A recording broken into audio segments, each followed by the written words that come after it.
So even though we face the difficulties of today and tomorrow, I still have a dream.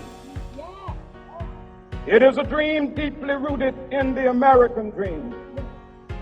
I have a dream that one day this nation will rise up, live out the true meaning of its creed.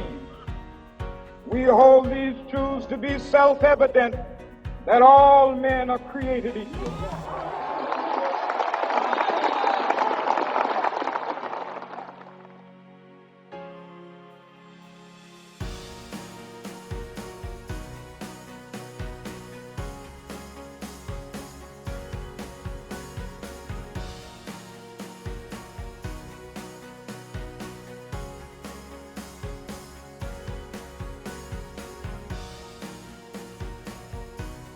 We lived through that with our grant-making support in Greece during the crisis, which was a more specific problem for Greece, but it does apply overall.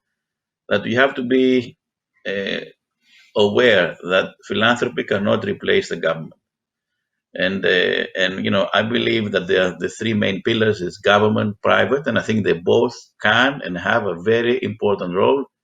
I keep saying, and I really believe it. Governments on their own cannot make it. Private on its own cannot make it, for sure. Look back at the crisis, '08, look at the crisis now. So they need to work together. And philanthropy is like the third, is like the smallest leg on the stool, which is an important one. But we have to be aware that, number one, we cannot replace a government, philanthropy as an industry. Number two, even if we could, we should not. But we are there to keep on what I call facilitating, instigating, pushing forward, trying to make government and private sometimes work together, trying ideas that maybe others could not for many reasons. So it's a very important role, but we always have to remember, I think it's done, as Wes very well described, in the front line, and you have to help with the ones that are in the front line and see yourself as you're basically facilitating and helping them do the work. I mean, maybe in the old days, giving money to somebody was important. It's not anymore. I mean, yes, it's important, but you have to go deeper. You have to work with the people. You have to find the right people to do it with. You have to become much more active in that sense. I think crisis or no crisis, I really believe in this collaboration. So yes, we have to collaborate more. And I know it sounds a bit philosophical. Let's all work together or whatever. It's not. For me, it's survival. I think our ability to work in partnership with government and other entities is imperative, because I think it's also important to understand why we exist in the first place. Oftentimes when you think about why does philanthropy exist, philanthropy oftentimes exists because there are holes that philanthropy is helping to fill up. Whether you're talking about philanthropic organizations or nonprofit organizations that are supporting everything from education to mental health to food to housing, the reason that those institutions, the reason that those frameworks exist is because we still have people that continue to fall through the basic societal framework. And I think about it in context even of the relief work effort that we did and just recently completed, where more than half of our capital went towards things like emergency cash assistance, right? And people say, well, why are we doing emergency cash assistance, especially when the government did emergency cash assistance in the first CARES Act? Here's the reality of the CARES Act, is that the CARES Act very intentionally left millions of people out. For example, if you were undocumented, even if you were working and paying taxes, there was no cash assistance benefit for you in the CARES Act. If you were part of a mixed status household, there was no cash assistance element for you inside of the CARES Act. If you were a student and living with your parents and you're working, there was no cash assistance element for you inside of that.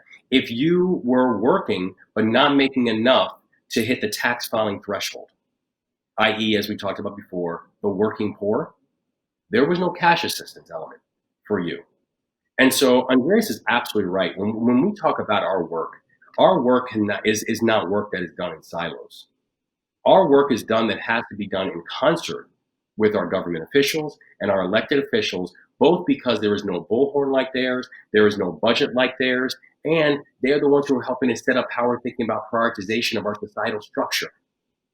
And so our work and our philanthropy is not just about how can we do individual good work, but how can we serve as a larger platform and R&D and be able to help work with and explain to our elected officials about how government dollars, taxpayer dollars, should be used in creating a more equitable and a more fair and a more sustainable society that we all have to exist in. And as we're thinking about this large rebuilding effort, we are and we plan on continuing to be incredibly intentional about being able to make these partnerships scale, to make our information and our data be able to get inside of the hands of every single elected official who is going to have access and control and a vote over how we're thinking about the larger rebuild of our society. And to make sure that when these tragedies happen, that we are not just more prepared, but that we are making sure that we're not having such predictable elements of poverty within our society. Because that becomes the biggest challenge that we have, especially when you think about the most vulnerable. The thing that makes poverty so heartbreaking, honestly, is not just the fact that it's there. It's that it's so sticky. It's that it's so predictable. It's that it's so generational. These are things that we can impact. These are things that we can control. And that's where I think philanthropy plays such an important role in this, but it's not philanthropy's role in and of itself alone.